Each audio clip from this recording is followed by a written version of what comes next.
Et nous commençons donc, je le disais en introduction, par Patrimoine Passion, le rendez-vous dédié aux investissements, au plaisir, passion ou alternatif de Smart Patrimoine. Aujourd'hui, nous nous intéressons à l'investissement dans les Sofica, ces véhicules d'investissement qui permettent donc d'investir à travers de ce véhicule d'investissement dans le cinéma français ou dans l'audiovisuel français. Pour en parler, nous avons le plaisir de recevoir sur le plateau de Smart Patrimoine Yann Lequelec, directeur général de Cinémage. Bonjour Yann Lequelec. Bonjour Nicolas. Bienvenue sur le plateau donc, de Smart Patrimoine. On va rappeler rapidement comment fonctionnent les Sofica. Pour ceux qui nous écoutent, c'est des fonctionnements un peu particuliers. Une Sofica, généralement, il y a des nouvelles Sofica qui se créent tous les ans pour financer un certain nombre de films ou de séries. D'ailleurs, il y a peut-être des évolutions sur le sujet, on y reviendra. Et quand on y investit en tant que particulier, ça donne droit à des réductions d'impôts. Oui, investir dans une Sofica. Donc Sofica, ce sont des sociétés pour le financement de l'industrie cinématographique et audiovisuelle, comme vous l'avez rappelé. Oui. Ça donne droit à une réduction d'impôt à hauteur de 48%. D'accord. Ce qui est toute niche fiscale ou véhicules fiscaux confondus, la plus importante réduction d'impôt. Et c'est limité à 18 000 € par foyer fiscal par an d'investissement pour conserver ces 48% de réduction d'impôt. Et alors, pour obtenir ces 48% de réduction d'impôt, j'imagine qu'il faut quand même respecter un certain nombre de contraintes. Donc en fait, il faut aller investir dans une Sofica agréée, si je puis dire. D'ailleurs, on ne sait pas encore combien seront agréés pour cette année, puisque tous les ans, on renouvelle les Sofica. Tout le monde ne peut pas investir dans le cinéma. Alors, en effet, c'est un dispositif extrêmement encadré. Donc, le dispositif Sofica a été créé en 1985 pour favoriser l'investissement dans la création audiovisuelle et cinématographique française. Bien sûr. Et en fait, on a donc en autorité de tutelle le CNC qui dépend du ministère de la Culture et également la DGFiP. Et on fait l'objet d'un agrément de l'AMF pour faire appel public à l'épargne. Donc, c'est extrêmement encadré et pour cela, donc, on a besoin d'un agrément AMF. Et il faut pour cela, du coup, que les sociétés de gestion le postulent, l'obtiennent et se voient attribuer un droit à collecte. Et dans notre cas, on devrait avoir le droit à collecte cette année. Pour Cinémage, on a la chance d'être la plus grosse Sofica depuis une douzaine d'années maintenant. Ça fait 18 ans qu'avec mon associé, on a cofondé Cinémage. Et on commencera la collecte courant septembre jusqu'au 31 décembre de cette année. Voilà, parce qu'il y a des périodes effectivement de collecte pour les Sofica. Donc les agréments n'ont pas encore été délivrés à l'heure où on tourne cette émission. Pour autant, on peut quand même expliquer, une fois que l'agrément a été délivré, qu'est-ce qui se passe? Donc il y a la période de collecte et après il y a la période d'investissement, c'est ça? Est-ce qu'on se fixe des montants à atteindre en matière de collecte pour ensuite aller investir? Est-ce qu'on a déjà en tête les projets audiovisuels dans lesquels on va investir? Comment ça se passe? Alors, donc on a l'agrément nous donne un droit à collecte. Dans notre cas, l'année dernière, par exemple, on avait un droit à collecte de 13 millions d'euros qu'on a collecté. Ensuite, la Sofica est créée théoriquement pour 10 ans, mais peut être liquidée au bout de 5 ans. Et en général, on la liquide entre la 5e et la 6e année. On a 1 an pour investir les fonds, on y reviendra, sur des films ou sur des séries. Et puis ensuite, les films et les séries sont exploités, génèrent des droits à des recettes. Et également, en 5 ou 6e année, on revend ces droits à recettes dont est titulaire la Sofica pour qu'il n'y ait plus que du cash dans la Sofica que l'on rend à ce moment-là à nos souscripteurs. Donc 1 an pour engager les fonds dans différents projets audiovisuels. Exactement, on a 1 an. Donc pour répondre à votre question, nous on a cette chance chez Cinémage, ayant 18 ans d'ancienneté et d'expérience, d'être en relation avec l'ensemble des producteurs de séries ou de films français. Et donc dès aujourd'hui, on commence à étudier les projets. D'accord, avant même de collecter. Oui, avant même de collecter, même si on ne sait pas exactement sur lesquels on va investir, mais pour que dès qu'on ouvre boutique après la collecte en janvier 2023, on puisse tout de suite commencer à investir sur les meilleurs projets qui nous sont présentés par les producteurs et les talents avec lesquels on travaille. Alors, avant de parler des tendances d'investissement, notamment en termes de part des séries dans l'investissement dans l'audiovisuel qu'on imagine de plus en plus conséquent quand on regarde la consommation. Un petit mot peut-être sur la rentabilité d'un film ou d'un projet audiovisuel. Qu'est-ce qui va faire sa rentabilité? Ça n'est plus seulement, j'imagine, le nombre d'entrées dans un cinéma. Non, vous avez raison. En fait, une des beautés comme investissement au-delà du plaisir et de l'intérêt que représentent les films, on y parlera, parce qu'en effet, tout ça a un sens aussi, et je pense que c'est important. À un moment où en fait, les gens ont de plus en plus besoin soit de divertissement, soit de réflexion, et le cinéma prend en charge, bien sûr cela. Ouais. Mais pour rester sur l'aspect purement économique, en fait, c'est un produit qui est extrêmement diversifié. Pourquoi ? Parce qu'un film, et je ne connais pas vos pratiques de consommation des images animées, mais vous pouvez le regarder en salle, vous pouvez le regarder de plus en plus, évidemment, alors allez, en DVD moins, mais à la télévision payante, télévision gratuite, sur les plateformes. Et puis ce film-là, il va s'exporter, donc il y a également un potentiel international. Et nous, quand on investit sur un film, on négocie un accès prioritaire, ou le plus privilégié possible, à l'ensemble de ces recettes, diversifier les accès. Il arrive qu'il y ait des films, par exemple, qui fonctionnent moyennement en salle, mais qui se vendent très très bien à l'international. Nous, on a cette chance, par exemple, d'avoir eu 22 films à Cannes cette année.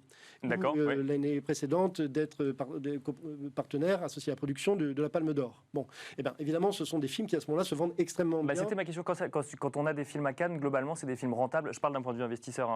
Alors c'est en tout cas un très bon signe sur la rentabilité et le potentiel de vente internationale. Et c'est vrai que nous, dans notre cas, on a la chance d'être très bien positionné sur des films, notamment à fort potentiel international, mais également des films plus populaires qui marchent très, très bien en salle. Et les deux vont parfois de pair, bien sûr, mais c'est pas tout. Mais parfois, il y a vraiment, et c'est toute l'expertise avec notre comité d'experts, c'est d'identifier quel est le potentiel d'un scénario, d'un package artistique, un scénario, des acteurs, un producteur, pour savoir si c'est plutôt destiné à un public en salle, plutôt ensuite à une potentiel de revente plateforme ou télévision, ou plutôt international, ou l'ensemble de ces supports, et de calibrer notre investissement en fonction de ce potentiel. Alors justement, c'était la question que j'avais envie de vous poser pour comprendre effectivement quand on investit dans une Sofica, qu'est-ce qui est fait de l'argent investi, quel projet va-t-on choisir ? J'imagine que pour l'investisseur grand public, tout le monde a envie d'investir dans Game of Thrones, dans, je ne sais pas moi, des grands noms, des grandes franchises comme ça.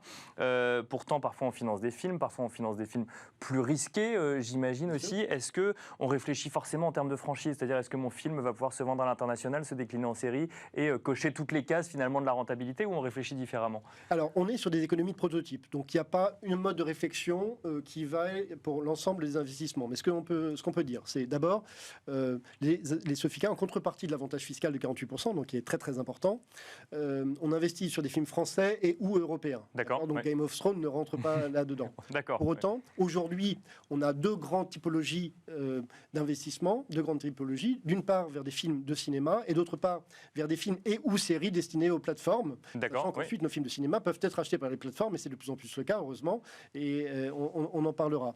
Et sur ces types de projets, qui ne sont pas exactement les mêmes, on peut investir soit au stade du développement, c'est-à-dire très tôt dans le processus, et dans ce cas-là, on se rembourse dès que le film rentre en production, ou alors on investit en production, et donc là, nos recettes dépendent des succès en salle, en international, en VAD, dont je parlais tout à l'heure. Parce qu'il y a quoi ? On investit sur la base d'un scénario, et ensuite on se rembourse quand le film commence à se produire, parce qu'il y a d'autres investisseurs qui rentrent, ou d'autres producteurs qui rentrent ? Ça, c'est pour les investissements en développement, mais disons que l'essentiel de nos investissements sont en production, mais néanmoins, effectivement, nous sommes obligés réglementairement d'investir avant le premier jour de tournage. D'accord. Donc en général, on investit sur la base évidemment d'un scénario, d'un casting bien sûr, de partenaires et de distributeurs, c'est-à-dire les gens qui commercialisent en place, et à ce moment-là, en fonction des recettes disponibles, on calibre le montant de l'investissement sur les films qu'on a retenus, sachant qu'on en reçoit beaucoup et qu'évidemment on est très sélectif. Pour donner un coup de pouce peut-être à ceux pour qui le montage de projet est un peu plus complexe, donc on investit dès le développement, c'est l'idée derrière. Et il y a aussi cette idée d'investir en développement, parce que ça nous permet de travailler avec des producteurs. Dans ce cas-là, on est sur l'ensemble de leurs projets et d'avoir un droit de priorité ensuite pour investir en production. Donc il y a aussi une valeur stratégique de savoir très en amont quels sont les projets qui sont en train d'émerger sur le marché pour identifier ceux qui ont beaucoup de potentiel et sur lesquels il faut investir à ce moment-là également en production. Bon, alors pour comprendre vraiment les tendances un petit peu en termes d'audiovisuel actuellement, alors on a eu effectivement des économies qui sont restées en France ou en Europe fermées pendant un long moment. Les salles de cinéma ont particulièrement été touchées de plein fouet par le fait que ce soit fermé. Est-ce que en 2022, on investit du coup majoritairement sur des films ou des séries dédiées aux plateformes, ou la sortie en salle reste quand même un objectif pour un certain nombre de films ? Alors, chez Cinémage, on a vraiment deux lignes d'investissement. sachant qu'on sait, il y a des films qui sont prévus pour la salle de cinéma, et la bonne nouvelle, c'est que depuis, effectivement, les salles ont été fermées pendant le confinement, et puis il y a eu une période post-confinement où les salles étaient ouvertes, mais avec beaucoup de contraintes. Pour y aller, bien sûr. Oui. Là, aujourd'hui, ce qui a un peu changé les modes de consommation du coup de l'audiovisuel. Ce qui a fait que les gens allaient moins, enfin, n'allaient pas en salle quand c'était fermé et allaient moins quand il y avait des restrictions. Aujourd'hui, on n'est pas revenu au niveau antécédent, mais on s'en rapproche. D'accord. Et il y a beaucoup de signaux très positifs. Là, on avait 12 films au Festival d'Angoulême, toutes les salles étaient pleines. Le fête du cinéma, il y avait plus de fréquentation que dans les années même 2017-2019. Donc c'est en train de revenir. Et au niveau européen, on est revenu à des niveaux très semblables. Donc il y a toujours une valeur pour des films prévus pour la salle. Mais encore une fois, les films en salle, derrière, ont également une exploitation seconde vie derrière, bien sûr. En télévision, et y compris peuvent être ensuite visionnés sur les plateformes et se vendre à l'international. Donc ça reste un élément très important de nos investissements, et sur lesquels, voilà, chez Cinémage, on a une quinzaine d'investissements par an. Et puis, il y a le deuxième axe, c'est que, donc sur le premier, pardon, les films, pour donner des exemples, peut-être avez-vous vu Goliath avec Pierre Ninet, récemment, ou La Nuit du 12, là, qui fonctionne très bien au-delà de nos attentes, parce que aussi, ce qu'il faut comprendre, c'est que c'est une économie d'offres. Quand vous avez des bons films, et ben, tout à coup, les gens se déplacent. Bon, voilà. Ensuite, et on a une grande chance, c'est l'explosion, qui est une opportunité de marché très importante, des plateformes, leur multiplication, et qui crée un besoin de contenu, donc de films, et de formats spécifiques, en série ou en unitaire, permanents, et donc qui font qu'on a des opportunités et des acheteurs pour nos films de plus en plus importants. Donc ça, c'est la deuxième partie. Et dans le cas de Cinémage, par exemple, on est partenaire, si vous avez vu le Bureau des légendes. Je pense qu'effectivement, quelques personnes en ont entendu parler, oui, bien sûr. Oui, voilà, ou En thérapie, par exemple, avec lesquels voilà, qu'on a cofinancé également, ou tout un tas de séries, enfin, Tropique criminel, que vous connaissez aussi. Bien sûr, voilà, ça, c'est des séries Cinémage, et il y en a beaucoup dans les tuyaux également. On s'arrêtera là un tout petit mot quand même, à partir du moment où on parle d'investissement un peu spécifique comme l'investissement dans le cinéma ou l'audiovisuel. Il y a forcément un risque. Tout investissement comporte un risque. Il y a un gros avantage fiscal effectivement à l'entrée, mais il y a un risque de ne pas récupérer son capital à la sortie. Alors, il y a nécessairement un risque qui justifie également l'avantage fiscal. La chance qu'on a après 17 ans d'expérience, c'est que la question, c'est comment on adopte le couple risque-rentabilité, et qu'on a la chance souvent d'être plutôt très en amont sur les recettes, ce qui nous permet de générer des recettes au-delà de l'avantage fiscal, et ce qui nous permet, nous, d'être rentables en fait, sur toutes les Sofica qu'on a débouclées assez largement maintenant depuis toutes ces années. Merci beaucoup Yann Lequelec, je rappelle que vous êtes directeur général de Cinémage. Merci beaucoup. Merci à vous. Et quant à nous, on se retrouve tout de suite dans Enjeu Patrimoine.